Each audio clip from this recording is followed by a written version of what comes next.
Di kesempatan kali ini saya akan menjelaskan tentang rangkuman materi dari pelajaran fotografi. Materi yang pertama yaitu fotografi dan sejarahnya. Fotografi berasal dari bahasa Yunani dari kata photos yang berarti cahaya dan kata grapein yang berarti menggambar. Fotografi secara umum dapat diartikan dengan melukis dengan cahaya. Fotografi pertama kali dikenal kurang lebih 165 tahun yang lalu dalam buku The History of Photography, karya Alma Davenport, bahwa fotografi ditemukan pada abad ke-5 sebelum Masehi oleh Moti. Moti mengamati bahwa pada ruangan yang gelap yang di dindingnya terdapat lubang kecil. Dari lubang dari dinding tersebut akan terefleksi pemandangan yang ada di luar ruang secara terbalik. Perkembangan kamera. Yang pertama, kamera obscura. Kamera ini merupakan cikal bakal dari kamera masa kini, ditemukan oleh Aristoteles 330 sebelum Masehi. Digunakan pertama kali oleh Johannes Kepler 1604. 1609, Kepler menyarankan penggunaan lensa pada kamera obscura agar mendapatkan proyeksi yang lebih bagus. Yang kedua ada kertas negatif. Pada tahun 1835, penemu Inggris William Henry Fogg Talbot menciptakan kertas negatif pertama. 9 tahun kemudian, pada tahun 1844, teknik baru yang disebut dengan kalotipe ini dipatenkan. Meski cetakannya tidak sebagus foto Daguerre, tapi teknik ini bisa menghasilkan beberapa salinan dari negatif tunggal. Yang ketiga, bubuk lampu flash. Ditemukan di Jerman pada tahun 1887 oleh Adolf Mead dan Johannes Geitinger. Setelah itu lampu flash ditemukan oleh orang Austria, Paul Viercotter. Lampu foto flash dipatenkan oleh Johannes Ostermeyer pada 3 September 1930. 1960-an era fotografi modern dimulai. Kamera analog versus kamera digital. Perbedaan antara kamera analog dan digital hanya berbeda pada media perekam dan beberapa instrumen lainnya. Kamera biasa menggunakan lensa untuk mentransfer hasil foto ke dalam film dari cahaya yang ditangkap. Kamera digital menangkap dilakukan dengan komponen sensor CCD CMOS yang hasilnya kemudian akan direkam oleh dalam format digital ke dalam media simpan digital. Kamera analog tidak akan ditinggal dalam beberapa tahun ke depan. Kamera digital akan terus berkembang seiring dengan perkembangan teknologi elektronik. Materi yang kedua yaitu teknik pengambilan gambar atau foto. Yang pertama ada freeze atau levitasi. Teknik pemotretan untuk benda yang bergerak yang bisa dibekukan atau freeze. Semakin cepat pergerakan benda tersebut, maka semakin besar angka speed shutter yang kita setting atau butuhkan. Yang kedua ada panning, sebuah teknik fotografi dengan menggerakkan kamera ke arah objek bersamaan dengan melepas tombol shutter atau rana dengan setting shutter speed 1/60 ke bawah sampai 1/8. Jelas dan kaburnya objek tergantung pada cepat atau lambatnya gerakan panning. Yang ketiga ada slow speed, pemotretan dengan dilakukan pada objek yang bergerak dengan shutter speed rendah, maka hasilnya gambar tampak kabur seakan-akan disapu, namun latar belakang masih jelas. Yang keempat, bulb, teknik pemotretan dengan mengatur kecepatan rana sesuai dengan waktu yang diinginkan. Teknik ini digunakan dengan menekan tombol rana dengan lebih lama, bukaan terkecil pada diafragma. Yang kelima, silhouettes atau siluet. Teknik pemotretan dengan menghilangkan detail objek utama dengan cara menggelapkannya. Dengan cara menempatkan objek di depan sumber cahaya lalu mengatur pengaturan materi ke arah background. Matering, proses untuk menentukan bagian mana dari frame yang akan diperhitungkan sebagai acuan cahaya yang akan direkam sensor kamera. Ada 3 matering. Yang pertama, metrik. Kamera akan mengukur atau memperhitungkan seluruh area di frame. Mode matrik biasa digunakan atau cocok untuk foto-foto landscape agar exposure yang tepat pada seluruh frame foto. Yang kedua, center weighted. Jika metrik akan mengukur seluruh cahaya pada frame berbeda dengan mode center weighted. Dengan mode ini, sensor akan mengukur dan memperhitungkan cahaya yang hanya di tengah saja. Pilihan ini digunakan jika ingin memastikan objek di tengah frame adalah objek yang ingin ditonjolkan. Yang ketiga, spot. Pengukuran dengan metering spot, kita bisa bebas menentukan area mana yang dijadikan untuk pengukuran cahaya. Metering spot biasanya digunakan untuk membuat foto siluet. Jenis shoot field of view merupakan ukuran jarak antara lensa ke objek. Sebuah objek bisa saja dipotret sangat dekat, cukup dekat, jauh, atau sangat jauh. Yang pertama, extreme close-up. Objek foto diambil dalam jarak yang sangat dekat, sehingga detail objek akan terlihat jelas. Biasanya ditujukan pada bagian tertentu pada objek. Yang kedua, headshot atau big close-up. Foto yang diambil dengan batasan dari kepala sampai dagu. Yang ketiga, close-up. Gambar diambil dari jarak dekat pundak ke atas kepala, hanya sebagian dari objek yang terlihat seperti hanya mukanya saja. Yang keempat, medium shoot. Pengambilan dari jarak sedang. Jika objeknya orang, maka yang terlihat hanya separuh badannya saja. Yang kelima, medium long shoot. Pengambilan dari lutut hingga atas kepala. Yang keenam, full shoot. Pengambilan dari atas kepala sampai kaki. Yang ketujuh, long shoot. Objek foto dipotret dengan jarak yang sangat jauh sehingga porsi background menjadi lebih banyak sementara objek terlihat kecil. Sudut pengambilan gambar atau angle. Sudut pengambilan foto yang menekankan posisi kamera pada situasi tertentu dalam membidik objek, sehingga tercipta estetika gambar yang menarik dan dapat mempengaruhi emosi atau kesan psikologis yang berbeda-beda. Yang pertama, eye level. Sudut pandang ini adalah sudut pandang atau angle yang umum digunakan. Pada angle ini, lensa kamera dibidik sejajar dengan tinggi objek.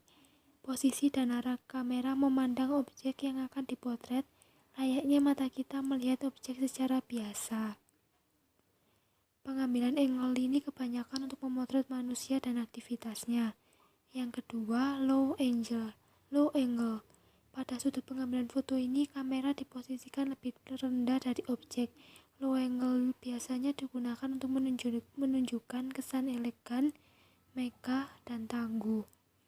High angle. Angle ini digunakan untuk menangkap kesan luas dari objek yang difoto. Pada angle ini, kamera diposisikan lebih tinggi dari objek, sehingga memberi kesan kecil dari objek yang difoto. Dengan angle ini kita bisa memasukkan elemen-elemen pendukung komposisi ke dalam frame. Materi yang kedua, komposisi dasar fotografi. Yang pertama, rule of third. Komposisi yang membagi bidang foto menjadi 3 bagian secara vertikal dan 3 bagian secara horizontal, sehingga menghasilkan 9 bagian foto yang sama besar. Dengan pembagian bidang foto ini, maka didapat 4 titik persimpangan dari garis vertikal dan horizontal. Keempat titik tersebut dapat disebut 4 titik mata. Dalam aturan rule of third, jika kita menempatkan objek atau point of interest pada salah satu dari keempat titik tersebut, maka foto yang dihasilkan akan lebih seimbang. Yang kedua, tengah. Menempatkan objek di tengah. Diagonal, kesan garis yang memotong dari sudut ke sudut persegi panjang. Latar depan atau foreground, objek yang terletak di antara objek dan fotografer. Foreground inilah yang dapat membantu menambahkan efek 3 dimensi dari sebuah foto. Tapi jangan sampai foreground-nya itu terlalu dominan dan mengambil perhatian dari objek utama. Background, latar belakang dari objek sehingga terlihat keindahan dan tempat di mana objek berada. Vertikal, penempatan gambar dari atas ke bawah sehingga kesan yang ditimbulkan tinggi, anggung, kuat, kukuh, angkuh. Horizontal, penempatan gambar dari samping kiri ke kanan sehingga kesan yang ditimbulkan tenang, santai, luas, damai. Pembingkaian atau framing. Framing dapat menambah kreasi kita untuk membentuk sebuah objek tampil menarik dan menambah keindahan pada bentuk yang memasukkan objek pada framing. Materi yang ketiga yaitu lighting.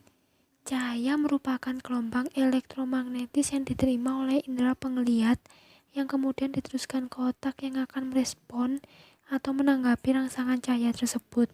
Fungsi pencahayaan. Dalam kehidupan sehari-hari, cahaya berfungsi membantu identifikasi objek oleh indera penglihatan atau mata. Menyinari objek yang akan berhadapan dengan kamera, menciptakan gambar yang artistik, membuat efek khusus. Cahaya alami merupakan cahaya yang telah diberikan oleh alam, sebagai contoh cahaya matahari, sinar bulan, dan gemerlap bintang, di mana cahaya yang diterima oleh objek akan menghasilkan sebuah karya yang natural dan tentu dalam mendapatkan sinarnya sendiri harus dengan rentang waktu yang sesuai, di mana matahari atau sinar bulan dapat menyinari objek yang kita inginkan dengan sempurna. Arah datangnya cahaya. Arah cahaya merupakan hal penting dalam fotografi. Tiap arah memiliki efek berbeda, tergantung bagaimana foto yang ingin kita hasilkan. Yang pertama, front light. Front light artinya sumber cahaya ada di depan subjek yang difoto, sehingga biasanya sumber cahaya ada di belakang kamera kita. Cahaya depan bisa datang lurus terhadap subjek seperti kalau kita menghadap ke matahari. Yang kedua, shade light. Cahaya mengenai subjek dari samping kiri atau kanan. Cahaya samping ini memberi kesan dimensional yang kuat. Shade light juga cocok digunakan pada foto hitam putih, di mana akan timbul kesan dramatis. Yang ketiga, backlight. Backlight terjadi saat kita memotret subjek dengan sumber cahaya yang berasal dari belakangnya. Dengan kata lain, sumber cahaya dari depan kamera namun di belakang subjek. Saat kita memotret sebuah subjek yang membelakangi matahari, misalnya memotret teman yang menghadap ke timur pada jam 4 sore, maka akan terjadi backlight. Tata cahaya, 3-point lighting. Rumusan atau formula dasar sebuah pencahayaan dalam produksi video, film, dan foto. Ada 3 lampu utama yang digunakan dalam teknik ini. Yang pertama, key light. Pencahayaan utama yang diarahkan pada objek. Key light merupakan sumber pencahayaan paling dominan. Biasanya key light lebih terang dibandingkan dengan fill light. Yang kedua, fill light merupakan pencahayaan pengisi. Biasanya digunakan untuk menghilangkan bayangan objek yang disebabkan oleh key light. Fill light ditempatkan berseberangan dengan subjek yang mempunyai jarak yang sama dengan key light. Yang ketiga, backlight. Pencahayaan dari arah belakang objek berfungsi untuk memberikan dimensi agar subjek tidak menyatu dengan latar belakang. Pencahayaan ini diletakkan 45 derajat di belakang subjek. Intensitas pencahayaan backlight sangat tergantung dari pencahayaan key light dan fill light, dan tentu saja tergantung pada subjeknya. Potret fotografi refleksi yang menarik. Refleksi atau yang sering disebut teknik foto pantulan lebih terfokus pada bagaimana cara membidik sebuah objek gambar untuk mendapatkan 3 dimensi sekaligus dalam satu frame foto. Foto refleksi melalui media pantulan air maupun cermin sehingga bayangan objek pada foto atau frame menjadi tampak terlihat memiliki dimensi yang lebih luas. Namun dalam di foto refleksi ini tampaknya akan lebih bagus jika objek foto kita adalah alam. Depth of field, fokus dan sudut cahaya. Berhubungan dengan depth of field, cobalah gunakan angka f per tinggi sekitar f per 11 atau lebih untuk membantu menyeimbangkan objek sehingga mata melihatnya lebih dekat dengan refleksinya dan mendukung efek pantulan untuk muncul. Sedangkan fokus sangat bergantung pada jarak antara objek dengan pantulannya. Pertama fokus pada objek, lalu pada refleksinya. Ini akan membuat hasil yang sedikit berbeda tergantung pada seberapa banyak perhatian yang diinginkan untuk refleksinya. Teknik slow speed, salah satu aspek yang perlu dilakukan yaitu pengandalan teknik slow speed. Dengan kata lain, bisa menggunakan shutter speed lebih lambat dari biasanya, yaitu di atas 2 detik, yang berguna untuk memuluskan permukaan air. Lalu gunakan angka f tertinggi atau sekitar f per 11 atau lebih, karena akan membantu menyeimbangkan objek sehingga mata melihatnya lebih dekat dengan refleksinya. Yang berikutnya, komposisi foto simple Instagramable. Yang pertama, golden triangle. Kalau ini emang cocok digunakan untuk menyelaraskan bermacam objek dalam satu frame. Biasanya digunakan untuk food photo, flat light, dan foto produk. Yang kedua, leading lines. Biasanya dipakai saat nyetrit atau motret alam alias landscape, dengan memanfaatkan garis dari objek sekitar yang berfungsi untuk mengantarkan ke objek utama. Yang ketiga, clear space. Sobat estetik Instagramable lagi banyak yang memakai komposisi ini. Simple untuk menunjukkan suasana dan interaksi dengan alam sekitar.